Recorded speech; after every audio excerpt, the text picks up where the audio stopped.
बाकी राजमार्ग, Sunkoshi Marin diversion, Bagmati Kamala चन्द्र नहर लगायतका सिंचाई आयोजना, विभिन्न औद्योगिक पूर्वाधार तथा व्यापारिक पूर्वाधार आयोजनाहरू तराई मधेसलाई लक्षित गरी नै अगाडि बढेका छन्।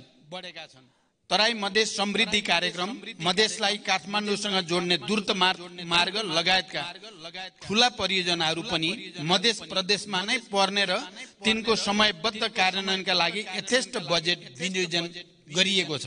सञ्चालनमा रहेका आयोजनाहरूको कार्य प्रगति र आवश्यकताका आधारमा बजेट विनियोजन हुने भएकोले बजेटको अङ्कसँगै त्यसले पार्ने बृहत्तर प्रभावलाई समेत सकारात्मक रूपमा लिइदिन हुन म मान्य सदस्यहरूलाई विशेष आग्रह गर्न चाहन्छु।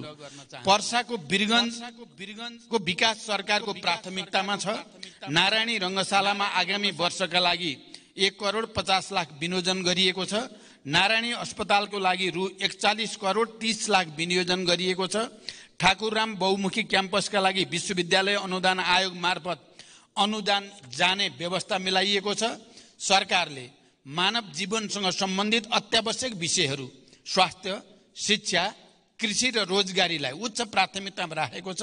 सरकारले स्वास्थ्य पूर्वाधार निर्माण, मेसिन उपकरण खरिद र जनशक्तिका लागि आवश्यक पर्ने रकम विनियोजन गरेको छ। बजेटको आकार चालु वर्षको भन्दा सानो हुँदा पनि आगामी वर्षको बजेटमा शिक्षाको बजेट घटाइएको छैन। कृषि क्षेत्रका लागि उत्पादनमा आधारित अनुदान, रैथाने बाली प्रवर्धन, रासायनिक मलमा बजेट व्यवस्था लगायतका कार्यक्रमहरू रहेको जानकारी गराउन चाहन्छु। धन्यवाद। अर्का प्रश्नकर्ता मान्य सदस्य श्री अञ्जनी श्रेष्ठ।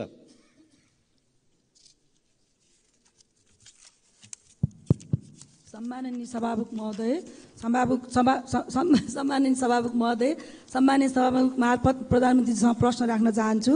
यस गरिमामय सदनमा शून्य समय, विशेष समय र आकस्मिक समयमा उठाएका जनतासँग सरोकार भएका प्रश्नहरूको उत्तर कहिले आउँदैन, किन? यो सदनमा प्रस्तुत बजेटमा 77 जिल्लालाई सम्बोधन गर्दा जनतालाई सरकार छ कि छैन महसुस भएन। अबका दिनमा सरकार जनतासँगै रहेको महसुस कसरी दिलाउन सकिन्छ भन्ने जिज्ञासा राख्न चाहन्छु। धन्यवाद। सम्माननीय प्रधानमन्त्री। अहिले भर्खरै बोल्ने मान्य सदस्यको मैले नाम थाहा पाउनु पर्ने भयो। अञ्जनी श्रेष्ठ।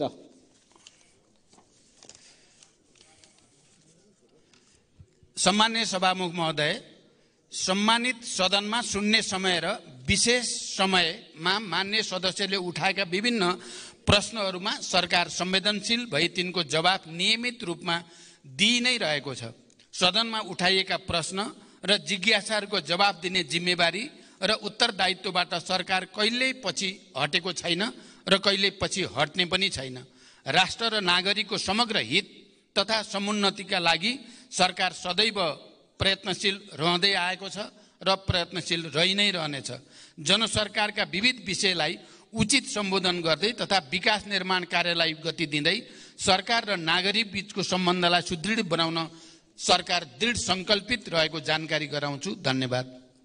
अर्का प्रश्नकर्ता मान्य श्री अनिता देवी। मान्य श्री अनिता देवी।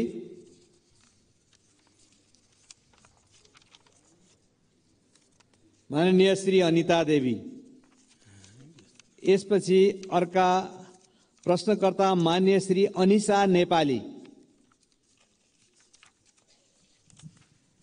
सम्माननीय सभामुख महोदय, आज म सभामुख महोदय मार्फत प्रधानमन्त्रीज्यूलाई प्रश्न सोध्न चाहन्छु।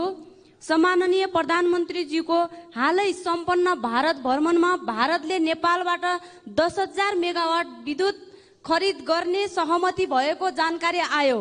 उक्त 10,000 मेगावाट कुन कुन आयोजनाबाट के कति परिमाण र कुन दरमा भारतले खरिद गर्न खोजेको हो?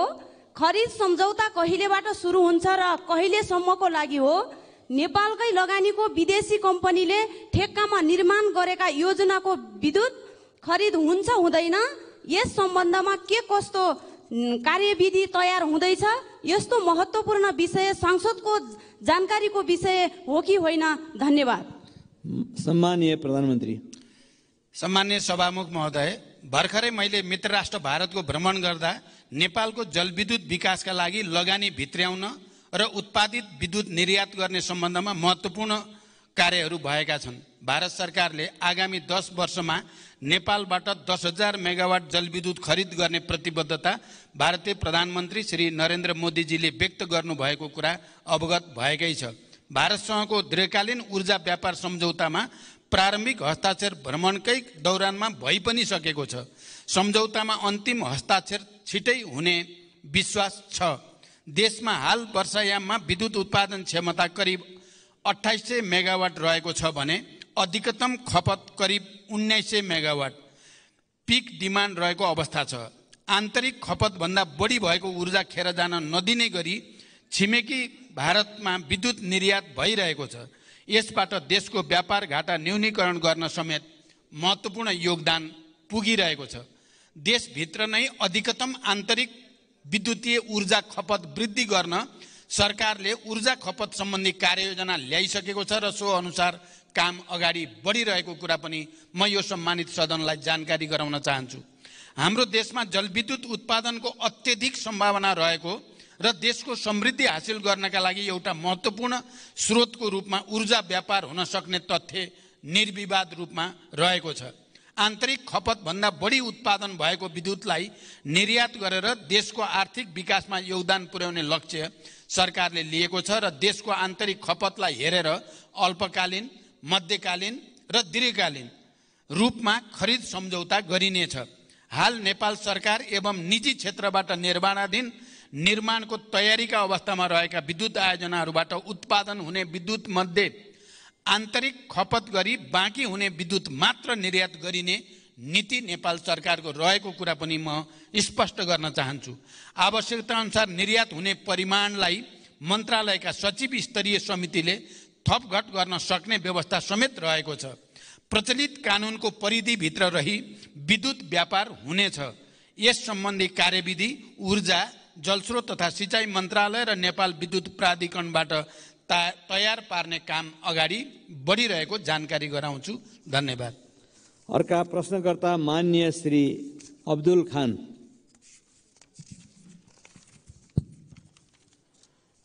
सम्माननीय सभामुख महोदय मार्फत सम्माननीय प्रधानमन्त्रीज्यूलाई प्रश्न सोध्न चाहन्छु। तराई मधेसतिर किसानहरू लगभग धानको बिउ राखिसकेका छन्। अब किसानहरूको सोच मल र सिँचाइको व्यवस्थापनमा छ। मलको हाहाकार छ, बिजुली कटौती अत्यधिक छ। सीमा नाकामा जनताले दिनहुँ गाली पिटाई खाइरहेछन्। 1 बिघा अर्थात् 20 कट्ठाको खेती गर्ने किसानलाई 2 बोरा युरिया, 1 बोरा डिएपी चाहिन्छ।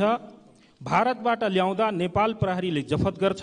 न त हामी दिन सक्छौँ, न त ल्याउन दिन्छौँ, न त हामी किसान कार्ड बनाउँछौँ, न त हामी नाका खोल्छौँ। जनताले कसरी सरकारको अनुभूति गरियोस् सभामुख महोदय। त्यस्तै पैसा तिरेर पनि हाम्रो सरकारले किन मल समयमा किन्न सकिरहेको छैन, स्पष्ट कारण चाहिन्छ सभामुख महोदय। 100 रुपियाँ भन्दा माथिको सामानमा भन्सार कर लगाउनु कतिको जायज छ? हस्, धन्यवाद। सम्माननीय प्रधानमन्त्री। सम्माननीय सभामुख महोदय, रासायनिक मलको आपूर्ति व्यवस्था विगतका वर्षहरूमा भन्दा सुदृढ भएको जानकारी गराउन चाहन्छु। 2079 श्रावण महिनादेखि हालसम्म 3,51,000 मेट्रिक टन रासायनिक मल आयात भएको छ। त्यो मध्ये 71,000 मेट्रिक टन विभिन्न बिक्री डिपोहरूमा मौजदात रहेको छ। भारतको कलकत्ताबाट 45,000 मेट्रिक टन डिएपी यो महिनाभित्र नेपाल भित्रिने व्यवस्था गरिएको छ। धान रोप्ने सिजनमा विगतको जस्तो मल अभाव हुने अवस्था यसपटक रहेको छैन। सुरुमा रासायनिक मलको लागि रु 15 अरब विनियोजन भए पनि थप रु 23 अरबको स्रोत सुनिश्चित गरी मल आपूर्ति व्यवस्थालाई सुदृढ गरिएको छ। यसबाट सरकार किसानहरूको लागि रासायनिक मल उपलब्ध गराउन जिम्मेवार रहेको तथ्य प्रमाणित हुन्छ। मलको आयातमा सङ्घीय मन्त्रालयलाई जिम्मेवार बनाइएको छ भने वितरण कार्यमा प्रदेश र स्थानीय तहहरूलाई परिचालन गरिएको छ। मल वितरण प्रणालीलाई पारदर्शी बनाउन मल आपूर्ति र वितरणमा डिजिटल प्रणाली प्रयोगमा ल्याइएको कुरा पनि म मान्य सदस्यहरूलाई जानकारी गराउन चाहन्छु। धन्यवाद। अर्का प्रश्नकर्ता मान्य सदस्य श्री अम्बिका बस्नेत।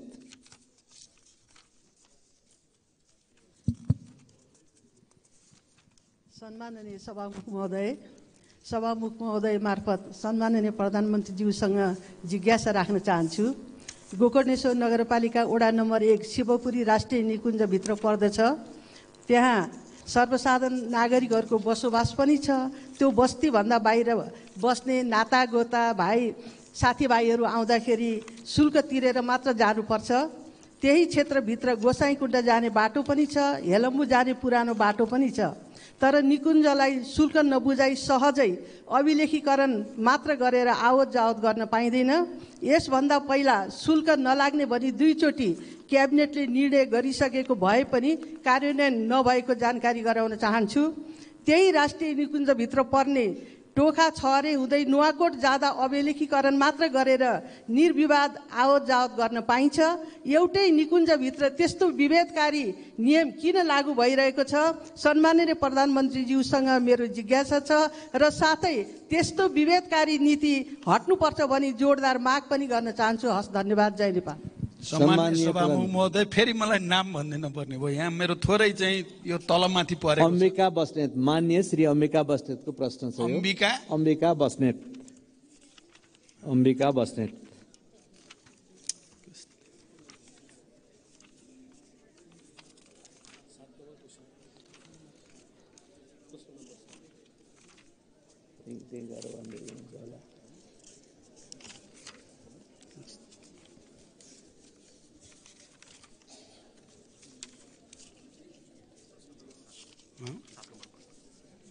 नम्बरै छैन रहेछ। कसरी गडबड खायो छैन यहाँ त। कसरी गडबड खायो? प्रश्न 7 छैन यहाँ। मान्य सदस्य, एकचोटि फेरि प्रश्न भनिदिन म अनुरोध गर्दछु। मेरो तयारीमा केही कमजोरी रहेको देखियो। सम्माननीय सभामुख महोदय मार्फत सम्माननीय प्रधानमन्त्रीज्यूसँग जिज्ञासा राख्न चाहन्छु। गोकर्णेश्वर नगरपालिका वडा नम्बर 1 शिवपुरी राष्ट्रिय निकुञ्जभित्र पर्दछ। त्यहाँ सर्वसाधारण नागरिकहरूको बसोबास पनि छ। त्यो बस्तीभन्दा बाहिर बस्ने नातागोता साथीभाइ आउँदा शुल्क तिरेर जानुपर्छ। त्यही क्षेत्रभित्र गोसाइँकुण्ड जाने बाटो पनि छ, हेलम्बु जाने पुरानो बाटो पनि छ। तर निकुञ्जलाई शुल्क नबुझाइ सहजै अभिलेखीकरण मात्र गरेर आवत जावत गर्न पाइँदैन। यसभन्दा पहिला शुल्क नलाग्ने भनी 2 चोटि क्याबिनेटले निर्णय गरिसकेको भए पनि कार्यान्वयन नभएको जानकारी गराउन चाहन्छु। त्यही राष्ट्रिय निकुञ्जभित्र पर्ने टोखा छहरे हुँदै नुवाकोट जाँदा अभिलेखीकरण मात्र गरेर निर्विवाद आवत जावत गर्न पाइन्छ। एउटै निकुञ्जभित्र त्यस्तो विभेदकारी नियम किन लागू गरिएको छ? सम्माननीय प्रधानमन्त्रीज्यूसँग मेरो जिज्ञासा छ र साथै त्यस्तो विभेदकारी नीति हट्नुपर्छ भनी जोडदार माग पनि गर्न चाहन्छु। हस्, धन्यवाद। जय नेपाल। सम्माननीय प्रधानमन्त्रीज्यू, यसको जवाफ जान्छ। सम्मान्य सभामुख महोदय, गोकर्णेश्वर नगरपालिका अन्तर्गत मान्य सदस्यले जे प्रश्न उठाउनु भएको छ, यो बारेमा सरकारलाई पहिले पनि त्यस पालिकाका जनप्रतिनिधिहरूले आवाज उठाइसक्नु भएको छ र यो समस्याको समाधान गर्न सरकारले पहल गरिसकेको म यहाँलाई जानकारी गराउन चाहन्छु। धन्यवाद। अर्का प्रश्नकर्ता मान्य सदस्य श्री अमरबहादुर थापा। मान्य सभामुख महोदय मार्फत सम्माननीय प्रधानमन्त्रीज्यूसँग मेरो प्रश्न छ। सरकारको नीति तथा कार्यक्रममा आगामी 80-81 को बजेटमा कर्णाली सुदूरपश्चिम र मध्य प्रदेशलाई विशेष व्यवस्था गर्ने भन्नुभएको थियो र पुस्तिकामा हेर्दा कुनैमा देखिएन त्यो विशेष बजेट कहाँ छ? यसको प्रश्न चाहियो। र कर्णाली प्रदेश र मध्य प्रदेशका जनता गरिबीको रेखामुनि रहेका छन्। ती गरिबीको रेखामुनि रहेका जनताको जीवन स्तर कहिलेसम्म माथि उठ्छ? यसको जवाब चाहियो। र यो देशलाई उत्पादनतिर र यो देशको ढुकुटी बलियो बनाउने यो सरकारको के योजना छ र त्यो संसदलाई जानकारी चाहियो। धन्यवाद। सम्माननीय प्रधानमन्त्रीज्यू। सभामुख महोदय, मान्य सदस्यहरूले मध्य प्रदेशमा बजेट विनियोजनका सम्बन्धमा उठाउनु भएको प्रश्नका सम्बन्धमा मैले भर्खरै यस सम्मानित सदनलाई जानकारी गराइसकेको छु। मान्य सदस्यले कर्णाली प्रदेशमा बजेट विनियोजनका सम्बन्धमा पनि प्रश्न गर्नुभएको सन्दर्भमा कर्णाली प्रदेशका लागि लक्षित गरी कर्णाली समृद्धि कार्यक्रम सञ्चालित छ। हिमाली तथा उच्च पहाडी जीविकोपार्जन कार्यक्रम समेत कर्णाली प्रदेशको माथिल्लो भूभागमा सञ्चालन भइ नै रहेको छ। आगामी वर्षमा कर्णाली प्रदेशमा सिँचाइ तथा नदी नियन्त्रणका लागि छुट्टै बजेटको व्यवस्था गरिएको छ। कर्णाली कोरिडोर सडक राष्ट्रिय गौरवको आयोजनाका रूपमा सञ्चालित छ। राप्ती राजमार्ग, भेरी कोरिडोर, मध्य पहाडी लोकमार्गको कर्णाली खण्ड र मदन भण्डारी राजमार्गको कर्णाली खण्डका लागि सरकारले प्राथमिकताका साथ बजेट विनियोजन गरेको छ। शिक्षा स्वास्थ्यतर्फको बजेटमा समेत सरकारले कर्णालीलाई उच्च प्राथमिकता दिएर राखेको छ र मान्य सदस्यले जो विकासको समग्र मोडेलको बारेमा कुरा गर्नुभएको छ, मैले पहिले नै यस सम्मानित सदनमा राखेको छु। हामीले नेपालको समग्र विकास मोडेलको बारेमा समीक्षा गर्नुपर्ने आवश्यकता छ र त्यो समीक्षालाई अगाडि बढाउने कुरामा नेपाल सरकार गम्भीर रहेको ध्यानाकर्षण म गराउन चाहन्छु। धन्यवाद। अर्का प्रश्नकर्ता मान्य सदस्य श्री अमरबहादुर रायमाझी। सम्माननीय सभामुख महोदय मार्फत सम्माननीय प्रधानमन्त्रीज्यूलाई केही प्रश्न राख्न चाहन्छु। संसारको ध्यान क्लिन इनर्जीमा गइरहेको छ, तर हाम्रो सरकार यसप्रति बेखबर हो कि जस्तो छ। शक्ति केन्द्रको स्वार्थप्रति नतमस्तक हो बुझ्नै सकिएन। अस्ति प्रधानमन्त्रीज्यू भारत भ्रमण भयो। हाम्रो 10,000 मेगावाट क्लिन इनर्जी भारतलाई बेच्ने सम्झौता गर्नुभयो भने उता पेट्रोल, डिजेल, ग्यास, मट्टीतेल जस्ता उच्च कार्बन उत्सर्जन गर्ने डटी इनर्जीको सजिलो पहुँचको लागि भरतपुरदेखि काँकरभिट्टासम्मको पाइपलाइन विस्तारको सम्झौता गरेर आउनुभयो। इनर्जी माथिको अर्काको नियन्त्रणले मुलुकको स्वतन्त्रता खतरामा पर्छ। हामी आफैले विकास गर्न सकिन्छ, तर विद्युत अर्कालाई सुम्पदैछौँ। के सरकारको योजना रणनीति हो? यो नयाँ युगको सुरुवात हो कि परनिर्भरता हो? परनिर्भरताको तयारी हो? जिज्ञासा गर्न चाहन्छु। धन्यवाद। सम्माननीय प्रधानमन्त्री। सभामुख महोदय, हाल देशमा हाइड्रो पावर, सोलर, बायोग्यास जस्ता स्वच्छ ऊर्जा क्लिन इनर्जीको स्रोतबाट विद्युत ऊर्जा उत्पादन भइ नै रहेको छ। वर्षायाममा विद्युत ऊर्जाको मागभन्दा आपूर्ति बढी भइरहेको अवस्था पनि छ।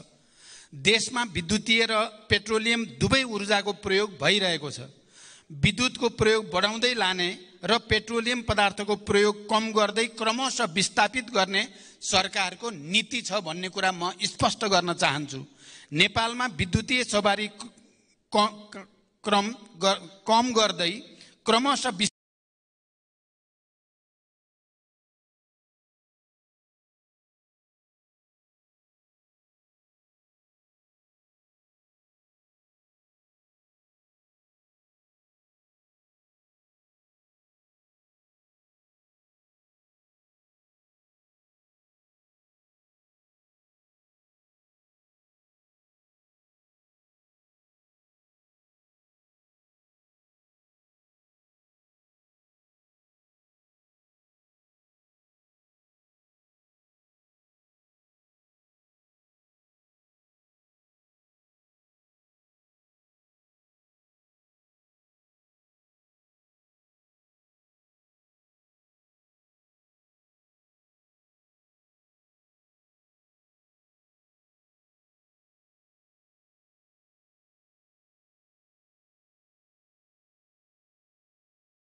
झापाको भजपुर होस्, चाहे सुनसरीको इनरवा होस्, चाहे सप्तरीको राजविराज होस्, चाहे सिराको मारर होस्, चाहे सर्लाहीको मलङ्बा होस्, चाहे रौतहटको गौर होस्, यो सबै सदरमुकाममा देखिन्छ कि त्यहाँ बजेट विनियोजन नभएको कारणले त्यो सबैको उठीबास भइरहेछ। नयाँ नयाँ सहर हाइवेतिर बस्दै गइरहेछ। साथै यसको कारण के हो? दोस्रो कुरा, 72 को संविधानमा समावेशीको ग्यारेन्टी गरिन्छ, तर यता राज्यको सम्पूर्ण संरचना, सुरक्षा निकाय, प्रशासनिक निकाय, न्यायपालिका, कूटनीतिक क्षेत्र असमावेशी हुँदै गइरहेको छ। खास गरी प्रधानमन्त्री बनिसकेपछि कति सरकारले नियुक्ति गरिरहेछ र त्यो नियुक्तिमा कति दलित, जनजाति, मधेसीको प्रतिनिधित्व छ। त्यतिकै नै राज्यको संरचनाको शक्तिको बाँडफाँडमा पनि के लेखेको छ कि संघ, प्रदेश र स्थानीय तल नेपालको स्वतन्त्रता, सार्वभौमिकता, भौगोलिक अखण्डता, स्वाधीनता, राष्ट्रिय सर्वाङ्गीण विकास, बहुदलीय प्रतिस्पर्धात्मक, लोकतान्त्रिक, गणतन्त्रात्मक, संघीय शासन प्रणाली, मानव अधिकार र मौलिक हक, कानूनी राज्य शक्ति, पृथकीकरण, नियन्त्रणता, सन्तुलन, बहुलता र समानतामा आधारित समतामूलक समाज, समावेशी प्रतिनिधित्व र पहिचानको संरक्षण गर्नेछ। यो दिशामा झन् उल्टो गइरहेको हामीलाई आभास भइरहेछ। यसमा प्रधानमन्त्रीको जवाब चाहिन्छ। धन्यवाद। सम्माननीय प्रधानमन्त्री। सम्माननीय सभामुख महोदय, देशको समग्र विकासको निम्ति सरकारले लिएका नीतिगत प्राथमिकता र विभिन्न विशेष क्षेत्रको विकासका लागि गर्नुपर्ने लगानी आवश्यकताका आधारमा बजेट विनियोजन भएको कुरा मैले यस अगाडि पनि जानकारी गराइसकेको छु। मानव विकासका सूचकाङ्कमा पछि परेका कर्णाली प्रदेश, सुदूरपश्चिम प्रदेश र मध्य प्रदेशलाई विशेष प्राथमिकतामा राखी स्रोत साधनको न्यायपूर्ण विनियोजन गरिएको कुरा पनि म स्पष्ट गर्न चाहन्छु। राज्यको सम्पूर्ण संरचनालाई समावेशी बनाउँदै समावेशी लोकतन्त्रको सुदृढीकरणका लागि सरकार प्रयत्नशील पनि छ र प्रतिबद्ध पनि छ।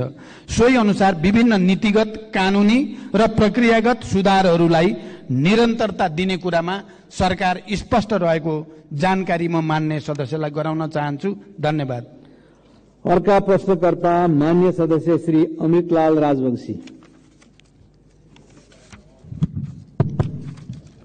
सम्मान्य सभामुख महोदय, सम्मान्य सभामुख मार्फत सम्मान्य प्रधानमन्त्रीज्यूलाई प्रश्न सोध्न चाहन्छु। सम्मान्य प्रधानमन्त्रीज्यू, दूधको गुणस्तर जाँच्ने, दूध सम्बन्धी उच्च स्तरीय अध्ययन, किसानसँग प्रत्यक्ष सरोकार भएको दूधको न्यूनतम समर्थन मूल्य तोक्ने जस्ता महत्त्वपूर्ण कामहरू राष्ट्रिय दुग्ध विकास बोर्ड सरकारले खारेज गर्नुपर्ने कारण के हो, जबकि 2 वर्षभित्र दूधको उत्पादनमा आत्मनिर्भर गर्ने सरकारको लक्ष्य हासिल गर्न यस बोर्डको मुख्य भूमिका रहन्छ।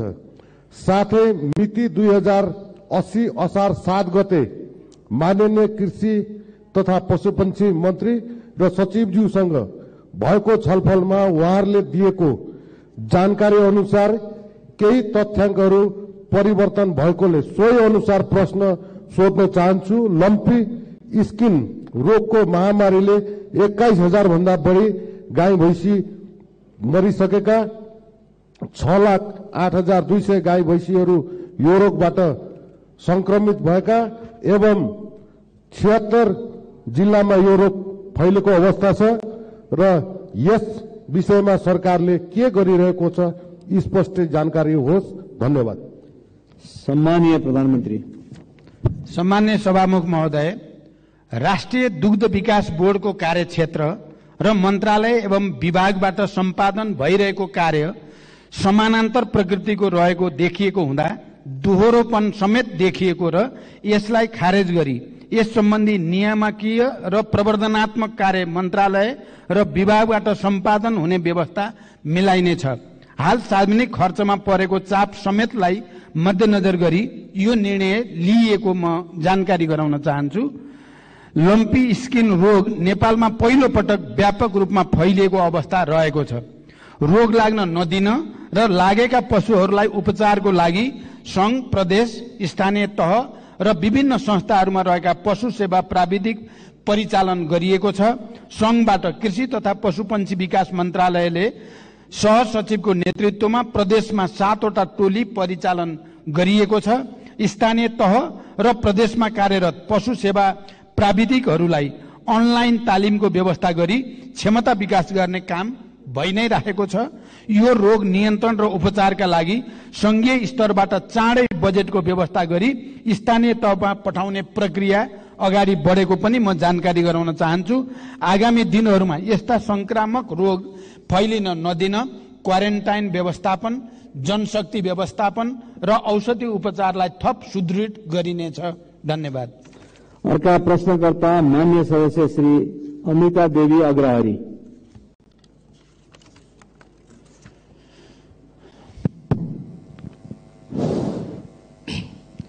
सम्मानीय सभामुख महोदय, सम्मानीय प्रधानमन्त्रीज्यूसँग मेरो प्रश्न थियो, विषय नागरिकताको थियो। अब नागरिकता समस्या सर्वोच्चबाट चाहिँ अनुमोदन भइसकेको हुनाले मेरो प्रश्न चाहिँ छोटो भइसकेको छ। म अवश्य केही अब अरू कुरा छोडेर केही भन्न चाहन्छु। नागरिकता जस्तो संवेदनशील विषयमा देशलाई विभाजन गर्ने र राजनीतिक दावपेचको विषय बनाउनु हुँदैन। यहाँ बसेका जति हामी सांसदहरू थियौं, सबै पक्षबाट जन्मसिद्ध नागरिकको सन्तानलाई नागरिकता मिल्नै पर्छ भन्ने सबै चाहिँ मान्यजीहरूबाट म सुन्दै आएको थिएँ। यहाँ नागरिकताको विरोधी मैले कसैलाई देखेन। हामीले जे देख्यो यहाँ सिस्टमको लागि कुरा उठेको थियो, किनभने विधिको शासनमा जबसम्म चाहिँ देश सिस्टममा चल्दैन तबसम्म देशको भविष्य हुँदैन। सिस्टमको विरोध मात्र गरिएको हामीले देख्यो, कसैको यो मान्यता चाहिँ यस्तो थिएन। तपाईको केही प्रश्न छ? मेरो प्रश्न यही नै हो सभामुख महोदय।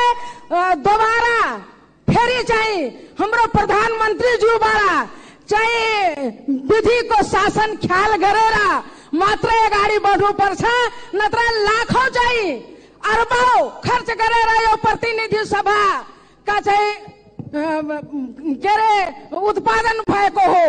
अनि प्रतिनिधि सभालाई चाहिँ माइनस गरेर अगाडि बढ्नु यो पनि देशको लागि दुर्भाग्य हुन्छ। फेरि चाहिँ भविष्यमा यस्तो चाहिँ कुरा नदोहोर्याओस् भन्ने चाहिँ मेरो प्रश्न हो। धन्यवाद।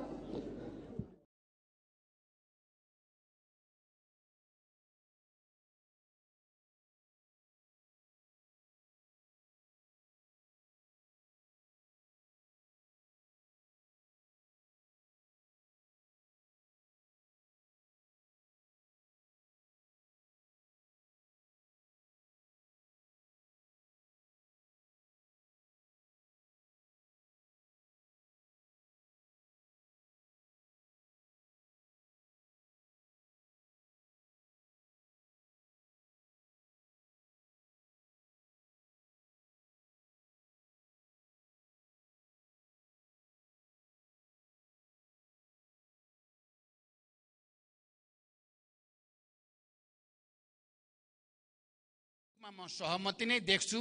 तैपनि नागरिकता जस्तो संवेदनशील विषयमा देश विभाजित नहोस्, संसद विभाजित नहोस् भन्ने कुरामा तपाईले गराउनु भएको ध्यानआकर्षणप्रति मैले ध्यानआकर्षण भएको जानकारी गराउँछु। धन्यवाद। अर्का प्रश्नकर्ता मान्य सदस्य श्री अर्जुन नरसिंह केसी।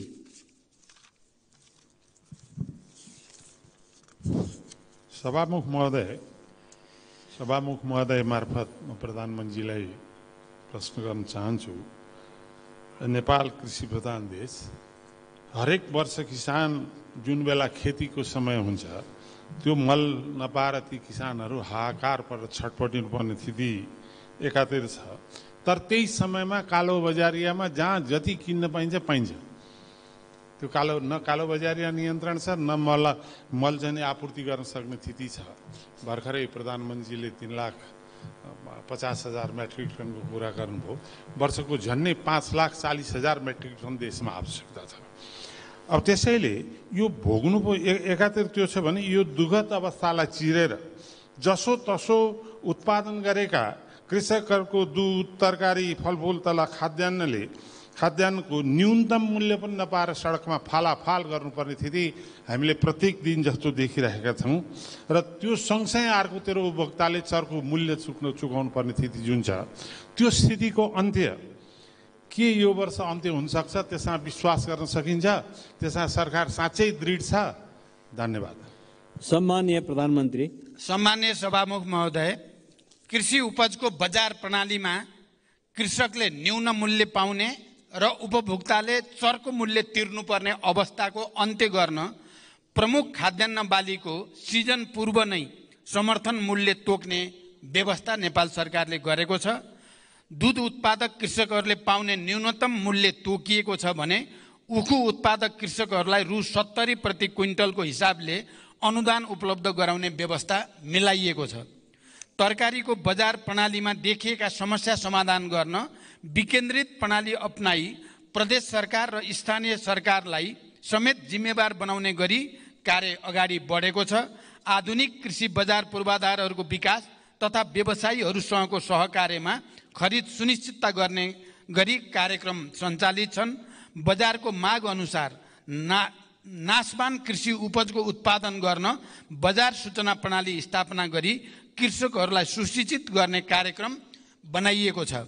बढी उत्पादन भएको कृषि उत्पादन कोल्ड स्टोरमा राख्न सक्ने गरी पूर्वाधार विकासको कार्य अगाडि बढिरहेको छ। सरकारले केही कृषि उपजको न्यूनतम समर्थन मूल्य तोकिसकेको छ भने मान्य सदस्यहरूको सुझाव अनुसार सम्भव भएसम्म अन्य उपजको पनि न्यूनतम समर्थन मूल्य तोक्दै जाने सरकारको नीति रहेको जानकारी गराउन चाहन्छु। धन्यवाद। अर्का प्रश्नकर्ता मान्य सदस्य श्री अशोक कुमार चौधरी। सम्मान्य प्रधानमन्त्रीज्यू, मेरो नाम नोट गर्नुहोला। मेरो नाम अशोक कुमार चौधरी, फेरि भुल्नुहोला। सम्मान्य सभामुख महोदय, म सभामुख मार्फत प्रधानमन्त्रीज्यूलाई केही प्रश्न गर्न चाहन्छु। सम्मान्य प्रधानमन्त्रीज्यूले स्वयं 2080 जेठ 22 को सम्मानित सदनको बैठकमा सीमा सुरक्षा समस्या हल गर्दै लाने बताउनुभयो। तर भारततर्फ 4262 स्थानमा सीमा स्तम्भ मर्मत गर्नुपर्ने, 1533 सीमा स्तम्भ हराएको र चीनसँग 2वटा सीमा स्तम्भ निर्माण गर्नुपर्ने महालेखाको प्रतिवेदन 2079 छ। सभामुख महोदय, राष्ट्रिय अखण्डता, स्वाधीनता, राष्ट्रियतासँग जोडिएको सीमा रक्षा, निर्माण र मर्मतका लागि यो सरकारबाट आवश्यक बजेटको विनियोजन नहुनु सरकारको लाचारी र लम्पसारवादको प्रकाष्ठ हो। के सरकार स्वयं राष्ट्रियता कमजोर बनाउन लागेको हो? होइन भने राष्ट्रिय हितको रक्षा गर्न सरकारलाई के कुराले रोकेको छ? म सामान्य सभामुख मार्फत सामान्य प्रधानमन्त्रीज्यूलाई यसको उत्तर चाहन्छु। धन्यवाद।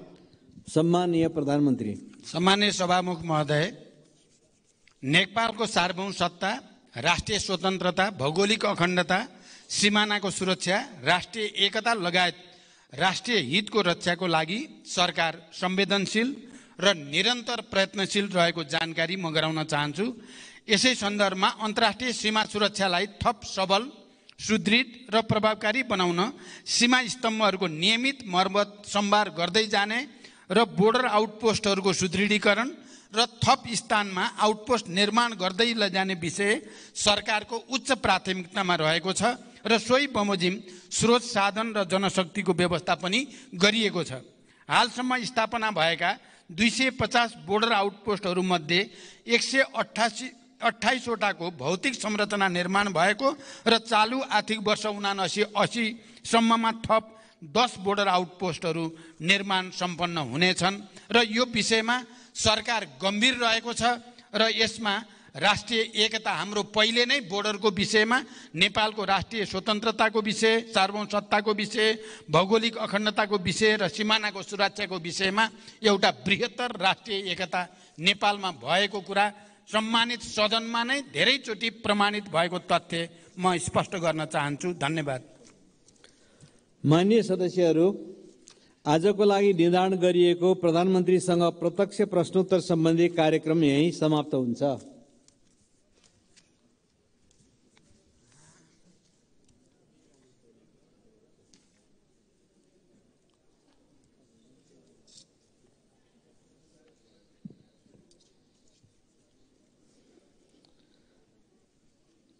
माननीय सदस्यहरू, अब विनियोजन विधेयक 2080 को विभिन्न शीर्षकहरूमाथिको छलफल जारी रहन्छ।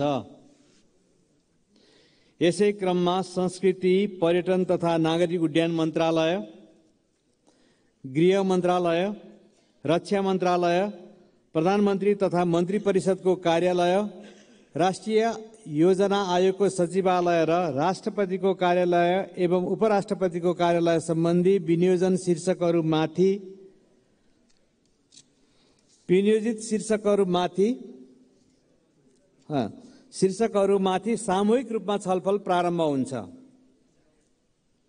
माननीय सदस्यहरू, उल्लेखित मन्त्रालय सम्बन्धी विनियोजन शीर्षकहरूमाथि 8 जना माननीय सदस्यहरूबाट प्रतिनिधि सभा नियमावली 2079 को नियम 146 को उपनियम 1 को खण्ड क र ख बमोजिम खर्च कटौतीको प्रस्तावहरू प्राप्त हुन आएको छ। माननीय सदस्यहरू, अब खर्च कटौती प्रस्तावका प्रस्तावक माननीय सदस्य श्री योगेश कुमार भट्टराईलाई आफ्नो खर्च कटौतीको प्रस्ताव प्रस्तुत गर्दै आजको लागि निर्धारित विनियोजन शीर्षकहरूमाथिको छलफलमा समेत भाग लिन समय दिन्छु। समय 16 मिनेट।